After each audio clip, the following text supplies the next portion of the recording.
Good morning and welcome to Varthamanam. ഇന്നത്തെ പ്രധാനപ്പെട്ട പത്രവാർത്തകൾ.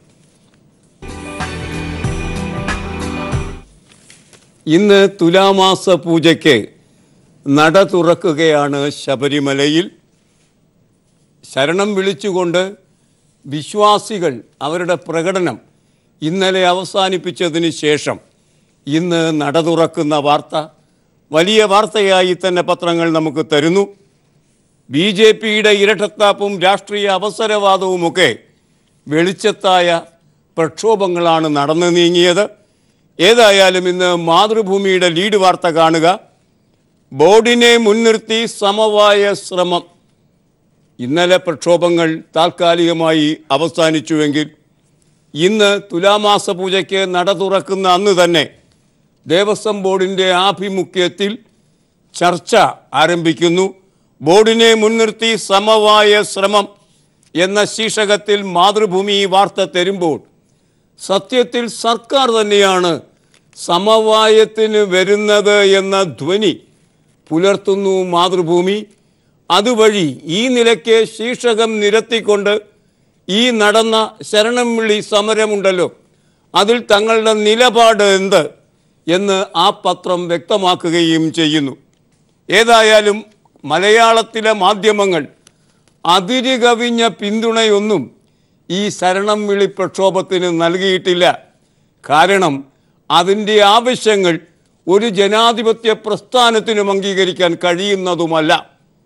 എങ്കിൽ പോലും മാതൃഭൂമി പോലെയുള്ള പത്രം ഒളിഞ്ഞും തെളിഞ്ഞുമൊക്കെ സമരത്തിന് പിന്തുണ നൽകുന്ന ഒരു പത്രമാണ്. അതിന് അവരുടേതായ ന്യായം കാണുകയും ചെയ്യാം. കാരണം NSSൻ്റെ നിലപാട് മാതൃഭൂമിയെ സംബന്ധിച്ചിടത്തോളം വളരെ നിർണായകമായ ഒരു കാര്യമാണ്. ഏതായാലും വാർത്ത മാതൃഭൂമി തരുന്നത് ഇപ്രകാരമാണ്. ശബരിമല സ്ത്രീ പ്രവേശന വിഷയത്തിൽ ദേവസ്വം ബോർഡിനെ മുൻനിർത്തി സമവായത്തിന് സർക്കാർ ശ്രമം.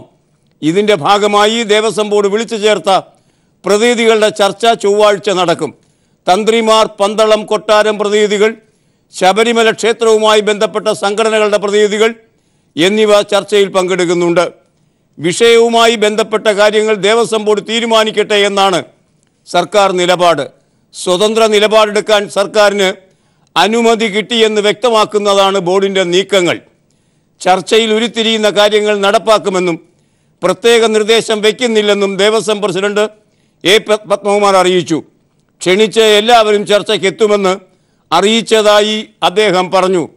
ശബരിമലയിലെത്തുന്ന യുവതികളെ തടയണ്ട എന്ന് അയ്യപ്പ സേവാ സംഘം നിലപാടെടുത്തു കഴിഞ്ഞിരിക്കുന്നു.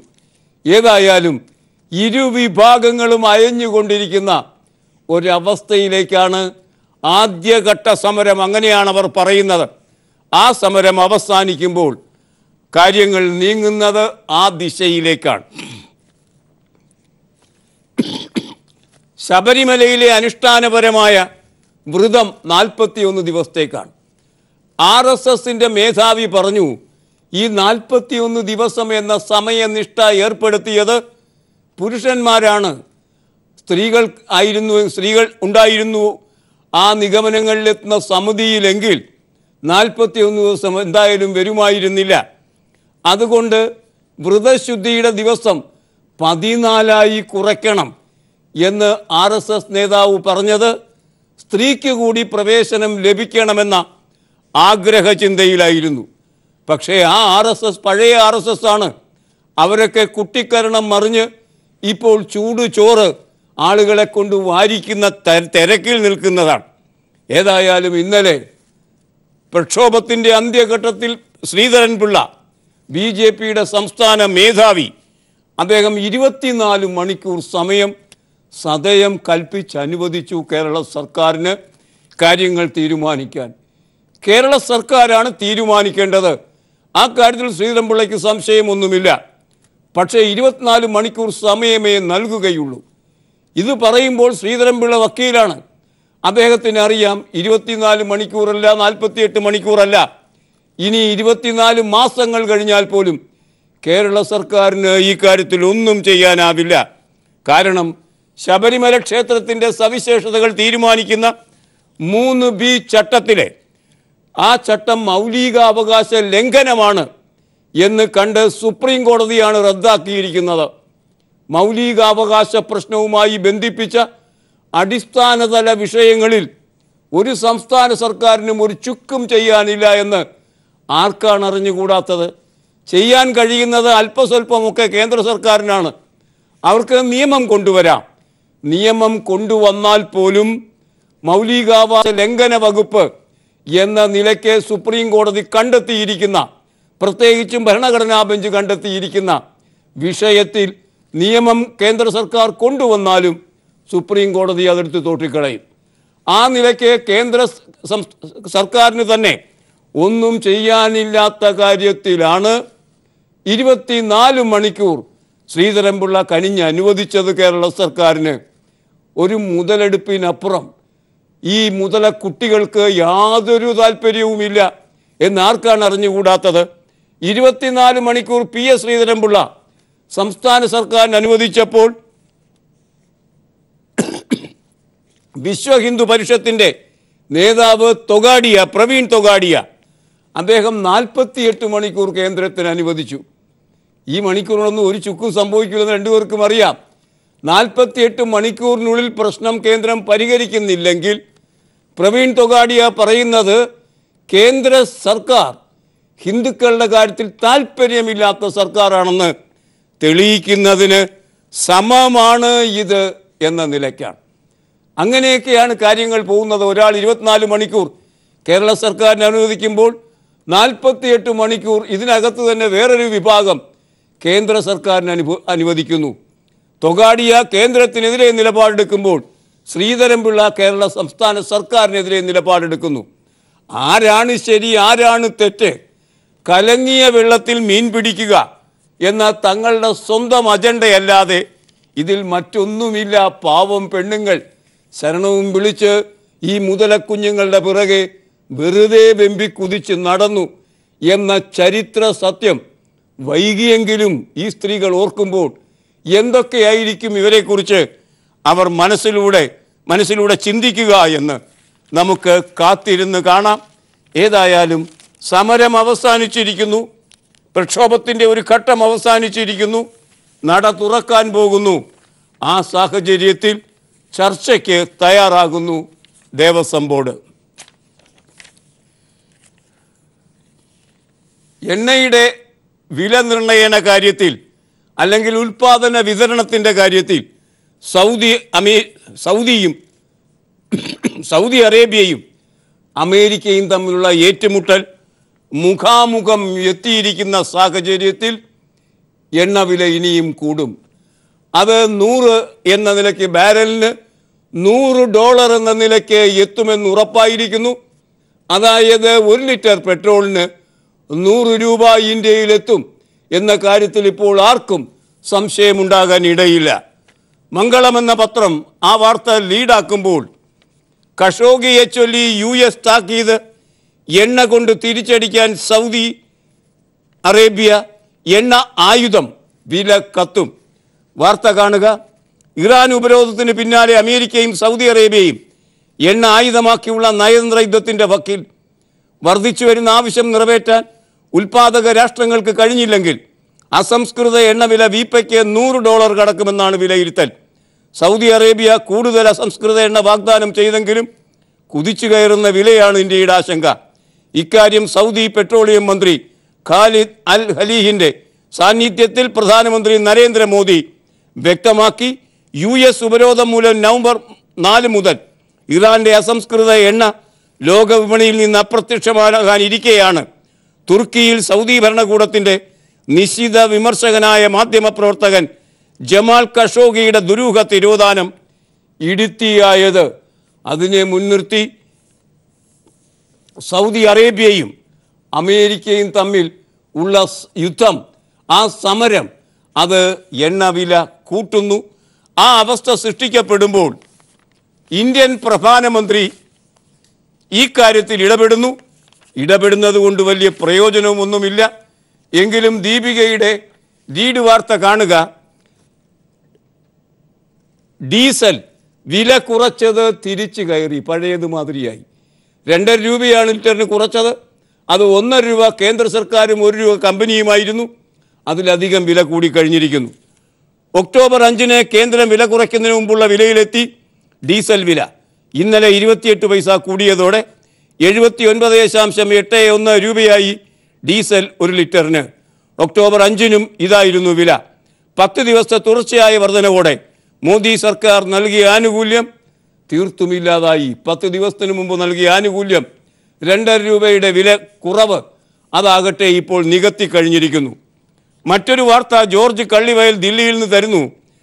5 സംസ്ഥാനങ്ങളിലെ തെരഞ്ഞെടുപ്പിന് മുമ്പായി പെട്രോൾ ഡീസൽ വിലകൾ പിടിച്ചു നിർത്തുന്നതിനുള്ള മാർഗം ആലോചിക്കാൻ പ്രധാനമന്ത്രി നരേന്ദ്രമോദിയുടെ അധ്യക്ഷതയിൽ പെട്രോളിയം മന്ത്രാലയത്തിലെയും എണ്ണ കമ്പനികളിലെയും ഉന്നതരുടെ യോഗം ഇന്നലെ രാവിലെ ചേർന്നെങ്കിലും തീരുമാനമൊന്നുമുണ്ടായില്ല. പെട്രോളിൻ്റെയും ഡീസലിൻ്റെയും വിപണി രീതി മാറ്റുന്ന കാര്യം ആലോചിക്കാൻ പ്രധാനമന്ത്രി നിർദ്ദേശിച്ചു. അത്ര തന്നെ. കമ്പനികളുടെ യോഗമാണ് വിളിച്ചു കൂട്ടിയത് പ്രധാനമന്ത്രി. പക്ഷേ ഒന്നും സംഭവിച്ചില്ല എന്ന് പറഞ്ഞാൽ ഈ സർക്കാർ അധികാരഭ്രഷ്ടമാകുന്നതിനിടയ്ക്ക് എണ്ണവിലയുമായി ബന്ധിപ്പിച്ച് ഒരു തരം അനുനയനത്തിനും സർക്കാർ തയ്യാറല്ല. പോകുന്ന പോക്കിൽ പരമാവധി ഊറ്റിക്കൊണ്ടുപോവുക എന്നതിലപ്പുറം യാതൊന്നും ഇവർ ചിന്തിക്കുന്നില്ല എന്നാണ് ഇതിൽ നിന്ന് നമുക്ക് മനസ്സിലാക്കാൻ കഴിയുന്നത്.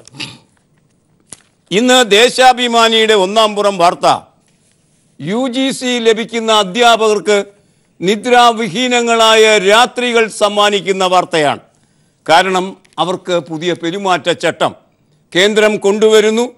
കേന്ദ്ര സിവിൽ സർവീസ് പെരുമാറ്റച്ചട്ടം അധ്യാപകർക്ക് കൂടി ബാധകമാക്കുന്നു. അതുകൊണ്ട് ഇനി അധ്യാപകർക്ക് തുറസായി രാഷ്ട്രീയം പറയാനുള്ള അവകാശമൊന്നും ഉണ്ടാകില്ല.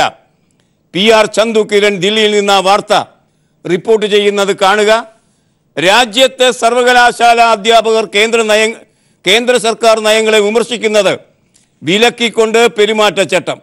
കേന്ദ്രത്തിനെതിരെ സാമൂഹ്യ മാധ്യമങ്ങളിലോ പൊതു സദസ്സുകളിലോ അധ്യാപകർ അഭിപ്രായം പറയുന്നതും വിമർശിക്കുന്നതും കടുത്ത അച്ചടക്ക ലംഘനമായി കണക്കാക്കും.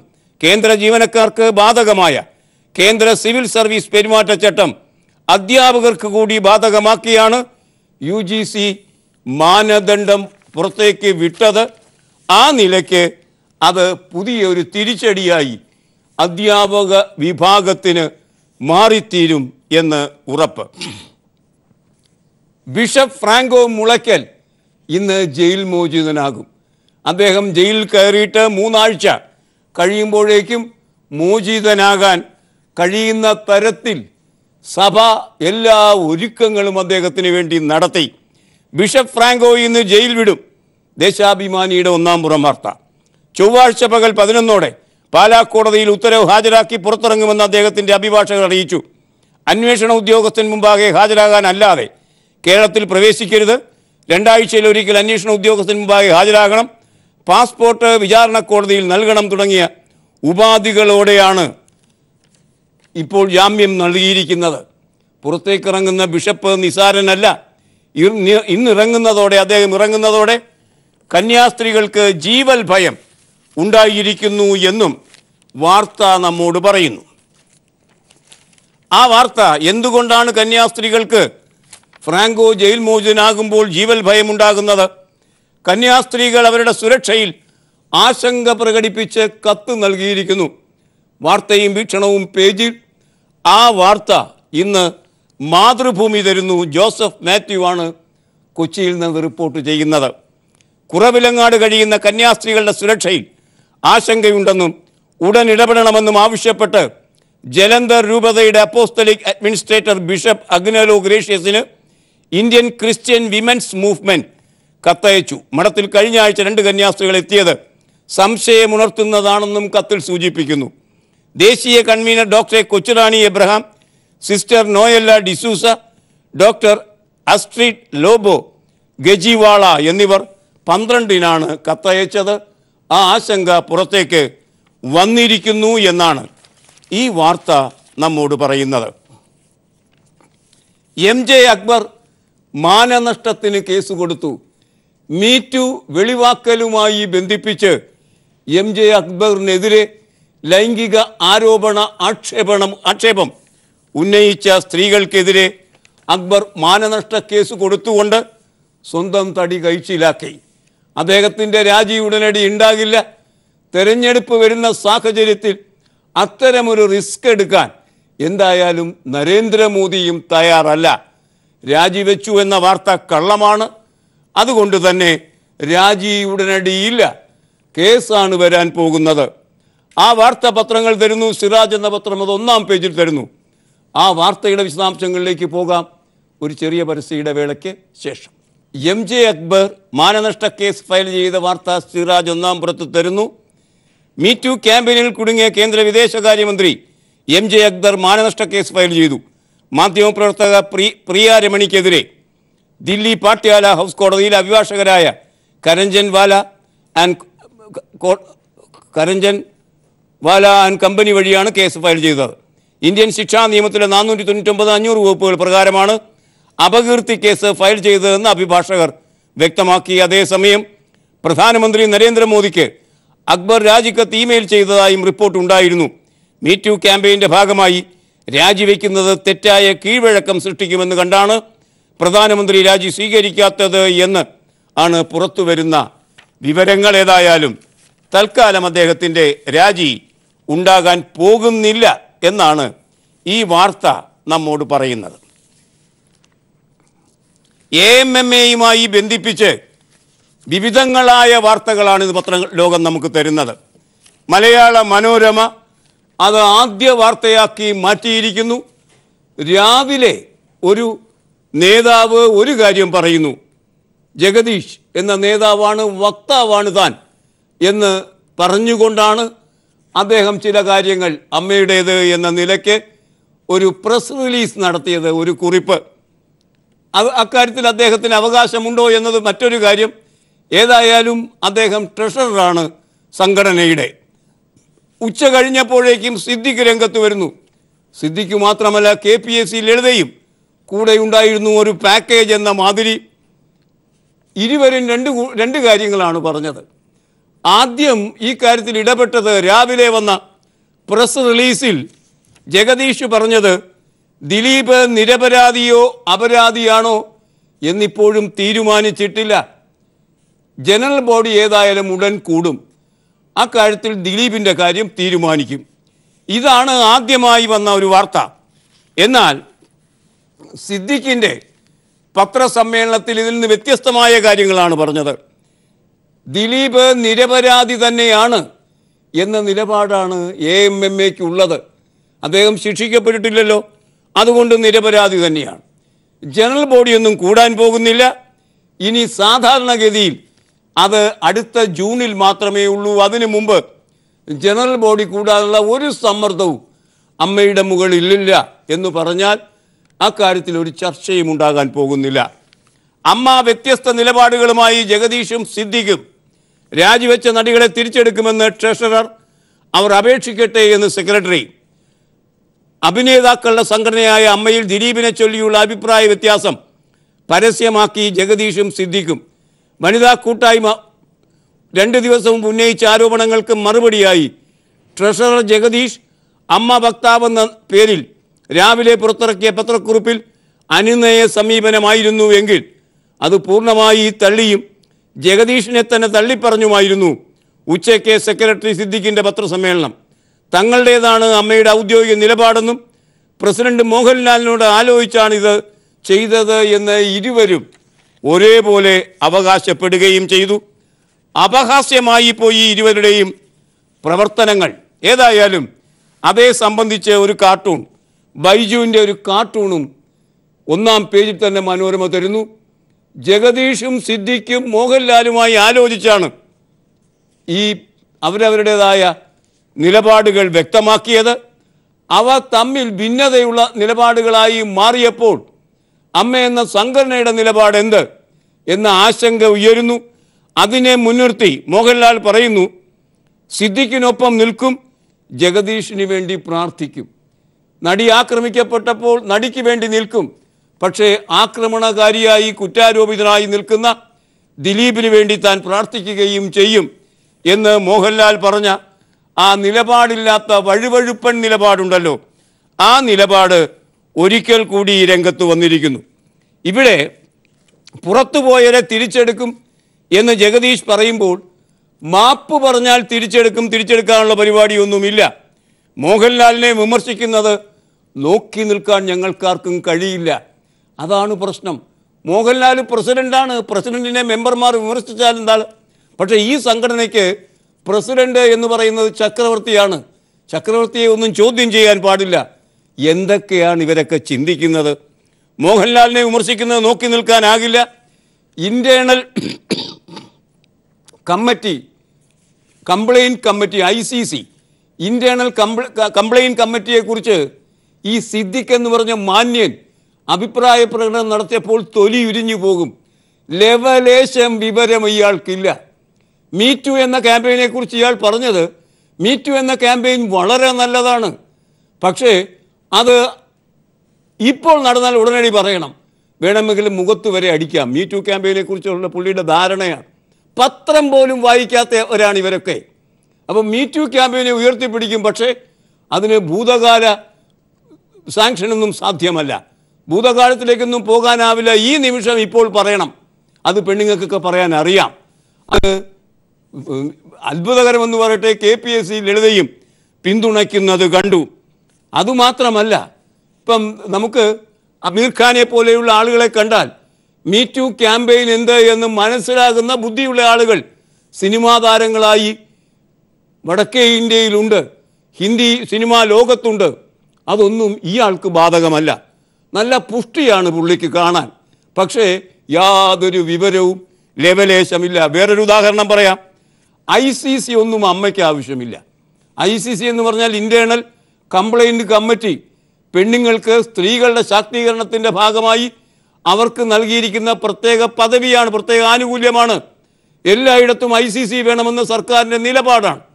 പക്ഷേ അമ്മ എന്ന സംഘടനയിലൊന്നും അത് വേണ്ട. അപ്പോൾ പത്രക്കാർ ചോദിച്ചു, ആഷിഖ് കപൂർ പറഞ്ഞല്ലോ അദ്ദേഹത്തിൻ്റെ സെറ്റിൽ ICC ഉണ്ടല്ലോ. ആഷിഖ് കപൂറിന് അത് വേണ്ടി വരും. കാര്യം അവിടെ വരുന്നവർ ആ തരക്കാരാണ്, പെണ്ണുങ്ങളെ ഉപദ്രവിക്കുന്നവരാണ്. അപ്പോൾ അവിടെ വേണ്ടി വരും. ഇവിടെ ഞാനും ലളിതയും ഒക്കെ വളരെ നല്ല ആളുകളാണ് ഉള്ളത്, വളരെ വളരെ നല്ല ആളുകൾ. അതുകൊണ്ട് ICC വേണ്ട. ഇന്ത്യൻ സർക്കാർ പറഞ്ഞതാണ് ഈ മഹാൻ വേണ്ട എന്ന് പറയുന്നത്. ഇതാണ് വിവരം, ശരാശരി വിവരമാണ് ഇവരുടെ. ഈ വിവരമൊക്കെ നടത്തുന്നയാൾ ആക്രോശിച്ചപ്പോൾ ഒരു കാര്യം മനസ്സിലാക്കണം.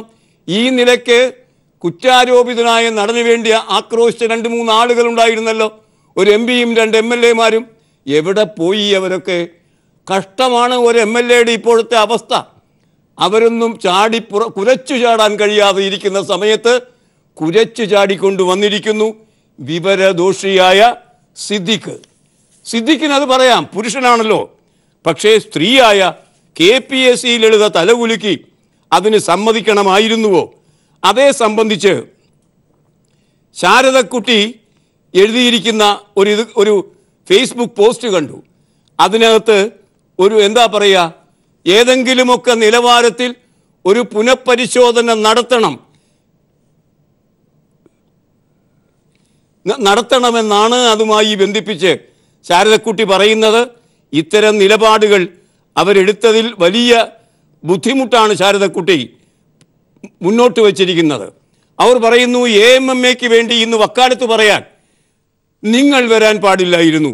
നിങ്ങളെന്ന് പറയുന്നത് KPSC ലളിത. മാപ്പ് പറഞ്ഞ് അകത്ത് കയറൂ എന്ന് പുതിയ കാലത്തിൻ്റെ കലാകാരികളോട് പറയുവാൻ പാടില്ലായിരുന്നു. അതിനുള്ള വിവേകം ഈ കാലയളവിലെ ഇടതുപക്ഷ ജീവിതവും അഭിനയ ജീവിതവും നിങ്ങൾക്ക് തന്നില്ല എന്നത് നിങ്ങളുടെ പദവിക്ക് അപമാനകരമാണ് ലളിത. പഴയ അടൂർ ബാസിയുടെ പിന്തുടർച്ചക്കാരെ കാണുമ്പോൾ നിങ്ങൾക്കിപ്പോഴും തിരിച്ചറിയാൻ കഴിയുന്നില്ലല്ലോ.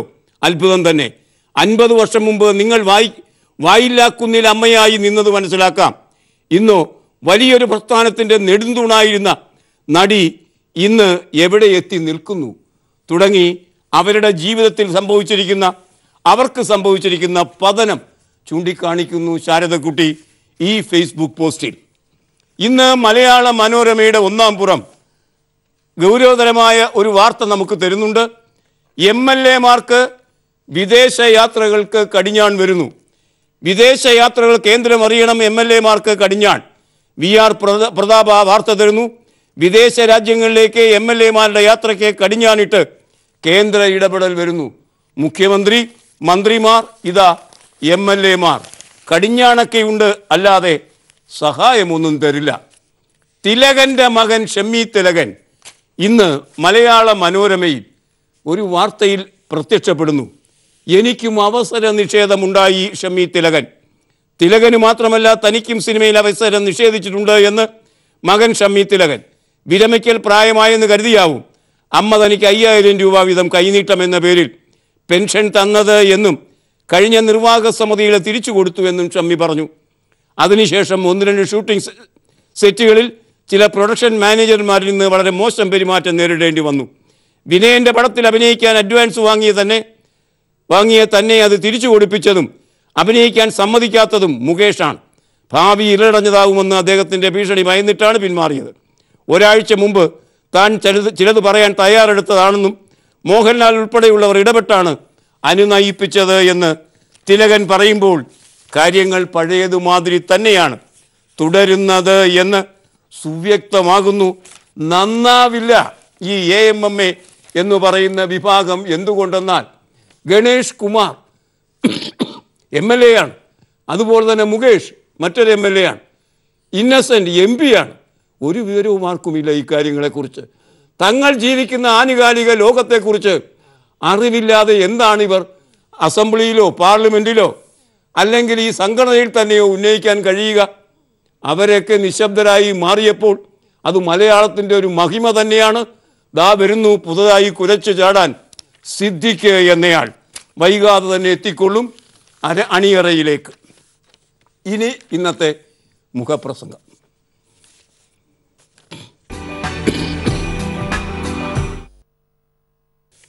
ആണധികാരത്തിൻ്റെ നേർരൂപമായ AMMAയും WCCയും തമ്മിൽ മുഖാമുഖം വന്നപ്പോൾ ആ കാര്യങ്ങളെ മുൻനിർത്തി മാതൃഭൂമി മനോഹരമായ ഒരു എഡിറ്റോറിയൽ എഴുതിയിരിക്കുന്നു. മിണ്ടരുതെന്ന് പറയാൻ ആർക്കാണ് അവകാശം? അഭിനേതാക്കളുടെ സംഘടനയായ അമ്മയുമായുള്ള അഭിപ്രായ വ്യത്യാസം തുറന്നു പറഞ്ഞ വിമൻ ഇൻ സിനിമ കളക്റ്റീവ് അംഗങ്ങളുടെ നേരെ സാമൂഹ്യ മാധ്യമങ്ങളിലൂടെയും അല്ലാതെയും നടക്കുന്ന ആക്രമണങ്ങൾ അപലപനീയമാണ്. ജനാധിപത്യ ക്രമത്തിൽ പറയാനുള്ള അവകാശം എല്ലാവർക്കുമുണ്ട്. പറയുന്നതിൽ കഴമ്പുണ്ടോ എന്ന് നോക്കുന്നതിന് പകരം ഒന്നും പറയേണ്ടതില്ല എന്ന ധ്വനി സംസ്കാര സമ്പന്നമെന്ന് ഊറ്റം കൊള്ളുന്ന കേരളത്തിന് അപമാനമാണ്. അതിജീവിച്ച നടിക്കും അവരെപ്പോലെ സിനിമാ മേഖലയിലെ പാർശ്വവൽക്കരിക്കപ്പെട്ടവർക്കും വേണ്ടിയാണ് തങ്ങൾ നിലകൊള്ളുന്നത് എന്ന് WCC വ്യക്തമാക്കിയിട്ടുണ്ട്. പ്രസ്തുത നടിക്ക് ഒപ്പമാണ് തങ്ങളെന്ന് സംസ്ഥാന മന്ത്രിമാരും വനിതാ കമ്മീഷൻ അധ്യക്ഷയും ഒക്കെ പരസ്യമായി വ്യക്തമാക്കുകയും ചെയ്തു. എന്നാൽ WCCയുടെ ആവശ്യങ്ങളെ തള്ളിപ്പറയുകയാണ് അമ്മ നേതൃത്വവും അമ്മയ്ക്ക് വേണ്ടി സംസാരിക്കാൻ ഇറങ്ങിയിരിക്കുന്ന താരങ്ങളും. അവർ തീർക്കുന്ന പ്രതിരോധം കുറ്റാരോപിതനായ നടനോടൊപ്പമാണ് അമ്മയെന്ന ആരോപണത്തെ ബലപ്പെടുത്തും. അമ്മയും അതിൻ്റെ പ്രസിഡന്റും നാടകം കളിക്കുകയാണെന്നും ആക്രമിക്കപ്പെട്ട നടിക്ക് പിന്തുണ നൽകാതെ പ്രതിയായ നടനെ സംരക്ഷിക്കാനാണ് അമ്മ ശ്രമിക്കുന്നതുമെന്നുമുള്ള ആരോപണമാണ് കഴിഞ്ഞ ദിവസം പത്രസമ്മേളനം നടത്തി WCC ഉന്നയിച്ചത്. ക്രൂരമായ ആക്രമണം നേരിട്ട നടി ആ സന്നിഗ്ധാവസ്ഥയിൽ തൻ്റെ കുടുംബത്തെ പോലെ തന്നെ സംഘടനയെയും ആശ്രയിക്കുകയാണ് ആദ്യം ചെയ്തത്. അതേ സംഘടനയിൽ അവൾക്ക് വിശ്വാസമില്ലാതാകണമെങ്കിൽ എത്രമാത്രം അവഗണനയും തിരസ്കാരവും അവൾ നേരിട്ടു എന്ന് ഊഹിക്കാവുന്നതേയുള്ളൂ. കടുത്ത പരീക്ഷണങ്ങൾ നേരിട്ട ആ നടിക്ക് വേണ്ടിയാണ് WCC സംസാരിച്ചത് എന്നും ഈ മുഖപ്രസംഗം പറയുമ്പോൾ കൃത്യമായ ഒരു വകതിരിവുള്ള നിലപാട് എടുത്തിരിക്കുന്നു ഈ മുഖപ്രസംഗം. ഇനി ഇന്നത്തെ ചിത്രം.